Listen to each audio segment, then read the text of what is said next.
मैत्रिणींनो बघा, झालं माझं जेवणाचं ताट रेडी. आणि ह्याच्यामध्ये ह्या जेवणामध्ये अजिबात कुठलंच हानिकारक जेवण नाही आहे, सगळं पौष्टिक जेवण आहे. आणि हे जर आहार आपण छान घेतला म्हणते तर जसं खाल्लं अन्न तसं आपलं राहतं मन तर आपण अन्न जेव्हा आपण स्वयंपाक करतो ना तेव्हा इतका छान मन प्रसन्न करून बनवला पाहिजे. आणि जेणेकरून सगळ्यांच्या जेवायला पण इच्छा झाली पाहिजे, जेवाय बसलं तर 2 घास जास्त खाल्ले पाहिजे. आणि उन्हाळ्यात खास करून हे जेवण घेतलं पाहिजे. गाजर, काकडी, टमाटर, थोडंसं दही, केळ वगैरे एखादं, आणि कांदा नाही घेतला मी. आणि भात बघा, भात मस्त छान मातीच्या राम राम. शोभा ब्लॉगमध्ये आपले सगळ्यांचं मनपूर्वक स्वागत करते. मैत्रिणींनो, कशा आहेत तुम्ही? चांगले आहेत ना? चांगलं राहायलाच पाहिजे हीच मी देवाच्या चरणी प्रार्थना करते. हाय हॅलो सोडा आणि राम राम बोला. राम राम बोलल्यामुळे खूप फरक पडतो. आणि दुसरी गोष्ट, आपला धर्म आपणच जपला पाहिजे, मग दुसरे कोणी येऊन जपणार नाही. त्याच्यामुळं सगळ्यांनी, लहानाने मोठाने, सगळ्यांनी घरातल्याने राम राम म्हणा. आपल्या लहान लेकरांना सुद्धा राम राम म्हणायचं शिकवा.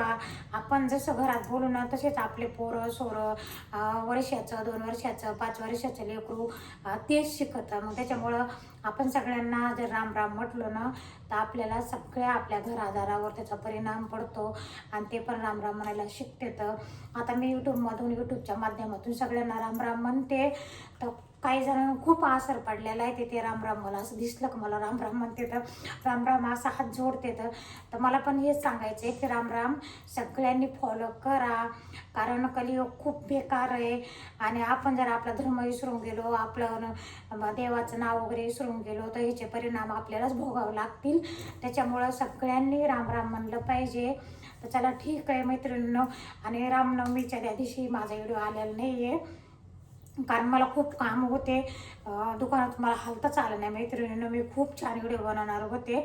आमच्या इथं खूप मोठी रामनवमीची यात्रा म्हणते त्याला, आम्ही जत्रा म्हणायचो, आता यात्रा म्हणते.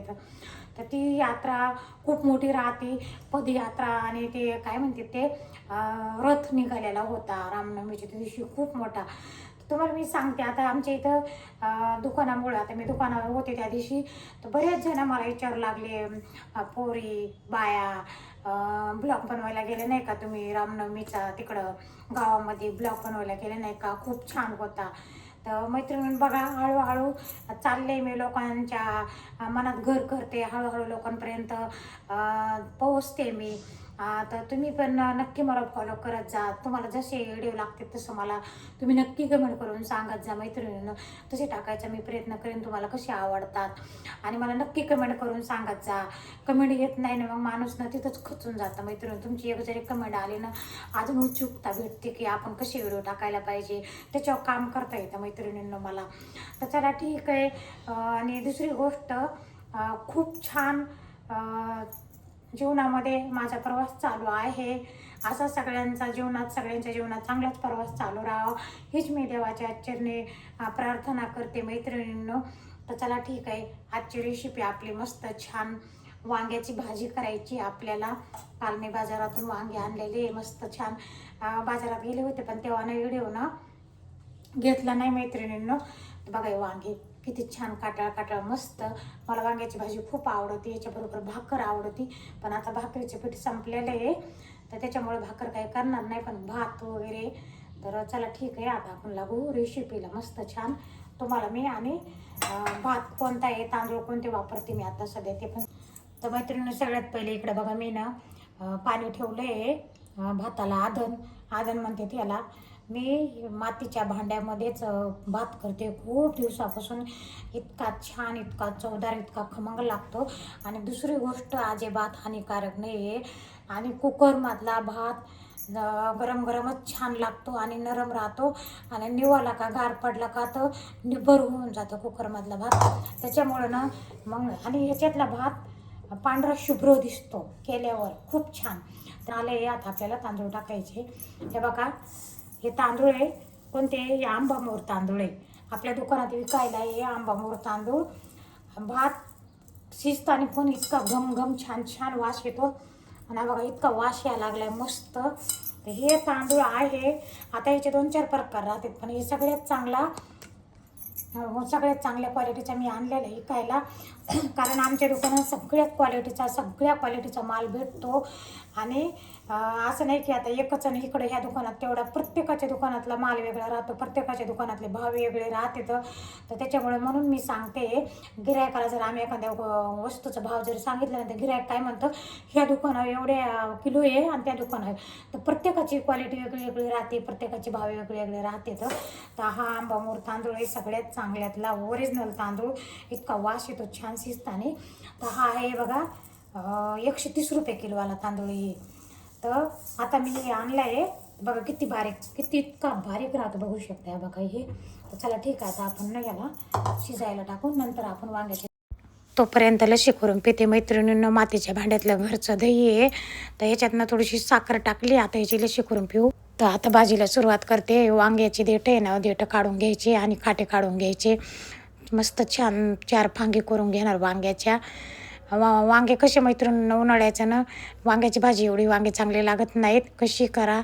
तर चला आता ठीक आहे. तर कोथिंबीर लसूण खलबत्त्यामध्ये कुटून घेते. तुमचं जास्त असेल तर तुम्ही मिक्सरमध्ये पण काढून घेऊ शकता. शेंगदाण्याचं कूट टाकलं. काळ्या मसाल्याचंच करायचं होतं, पण मग आता वेळ नव्हता म्हणून मिरची पावडर, मीठ टाकलं, त्याच्यात थोडीशी हळद टाकली. आता पाणी टाकून थोडंसं कालवून घ्यायचं आणि वांग्यामध्ये भरायचं आणि वांगे आपल्याला मस्त तेलामध्ये सोडायचं.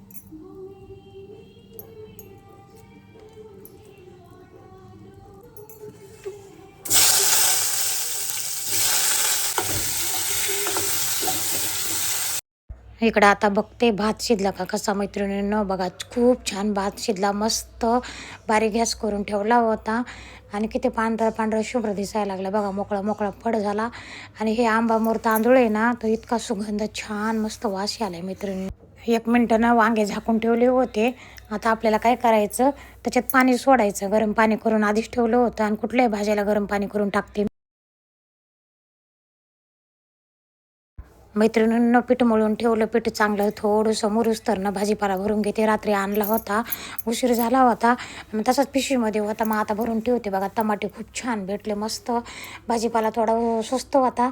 वांगे पण छान भेटले होते, 10 रुपये पावशेर होते, स्वस्त झाले. काही ठिकाणी 10चे अर्धा होते. भेंड्या पण मस्त भेटल्या मैत्रिणींनो. तर आणि तुम्हाला मी सांगते, पालक तर इतका छान भेटला. मी पालकाचा ज्यूस पेत राहते उन्हाळ्यामध्ये. बाई कोथिंबीरनं थोडीशी सुकून गेली.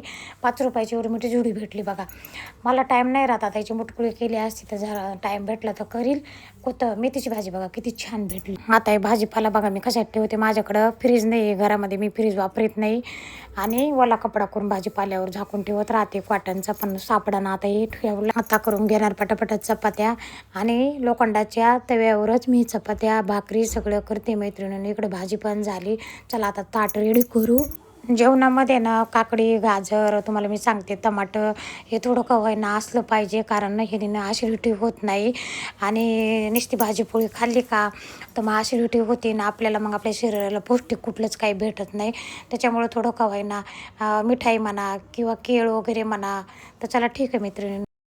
दही पण बघा किती चांगलं झालं, इतका छान वास येते. घरचं दही माझ्या मातीच्या भांड्यातलं बनवलेलं. मैत्रिणींनो बघा, झालं माझं जेवणाचं ताट रेडी. आणि ह्याच्यामध्ये, त्या जेवणामध्ये अजिबात कुठलंच हानिकारक जेवण नाही आहे, सगळं पौष्टिक जेवण आहे. आणि हे जर आहार आपण छान घेतला, म्हणते तर जसं खाल्लं अन्न तसं आपलं राहतं मन. तर आपण अन्न जेव्हा आपण स्वयंपाक करतो ना, तेव्हा इतका छान मन प्रसन्न करून बनवला पाहिजे. आणि जेणेकरून सगळ्यांच्या जेवायला पण इच्छा झाली पाहिजे. जेवाय बसलं तर 2 घास जास्त खाल्ले पाहिजे. आणि उन्हाळ्यात खास करून हे जेवण घेतलं पाहिजे. गाजर, काकडी, टमाटर, थोडंसं दही, केळ वगैरे एखादं, आणि कांदा नाही घेतला मी. आणि भात बघा, भात मस्त छान मातीच्या भांड्यातला. वांग्याची भाजी म्हणतात तर आज लोखंडाच्या कढईत वांग्याची भाजी केली नाही, कारण लोखंडाच्या कढईनं त्या पोरीनं काय केलं, माझ्याकडे कामाला येते ना, तिनं पितांबरीनं घासली लोखंडाची कढई. तर त्याला लोखंडाच्या कढईला ना पितांबरी, भया पावडरने वगैरे घासायला जमत नाही, त्याचा घंस जास्त येतो त्याला, तर साबणीनंच घासावं लागते. तर तिनं आज घासली त्याच्यामुळे लोखंडाच्या कढईत. तर ह्या अन्न जेवणामध्ये अजिबात कुठलंही हानिकारक जेवण नाही आहे, तुमच्यासमोर बनवलं. आणि जिथं तुम्हाला मी सांगते, अर्ध्या तासात जेवण एवढं पटकन होतं, तिथे 1 तास लागतं, कारण ब्लॉग काढायमुळं. यूट्यूबवर काम करणं सोपं नाही, खूप मेहनत आहे. मैत्रिणींना नक्की व्हिडिओ बघायचा, मला कमेंट करत जा, नुसतं बघून सोडून नका देत जाऊ मैत्रिणींनो. आणि एकच काम सांभाळायचं नाही, मला अजून अनेक कामं सांभाळायचे. ते एक दिवस माझा दुकानात जातो आणि एक दिवस घरी. त्याच्यामुळे मी 1 दिवस आड करून व्हिडिओ टाकायला सुरुवात केलेली आहे, कारण 1 दिवसात ब्लॉग काढणं, व्हिडिओ टाकणं, एडिट करणं होईना गेलं. तर 1 दिवस आड करून माझे व्हिडिओ रोज येतील तुम्हाला, म्हणजे रोज म्हणजे 1 दिवस आड करून येतील. तर चला मैत्रिणींनो, मस्त छान झालं. भाजीचा घमाघमा वास येत आहे, भाताचा पण छान वास येत आहे मस्त. तर आता काय करायचं, भाज्या वगैरे निवडायचे आहे. आज काही दुकानात जाणार नाही, संध्याकाळी जाईल दुकानात. आणि आज याचा व्हिडिओ येणार होता आपला मिरची मसाल्याचा, पण आज ना जमलंच नाही मला. दुकानात काल खूप काम होतं मसाला काढायला.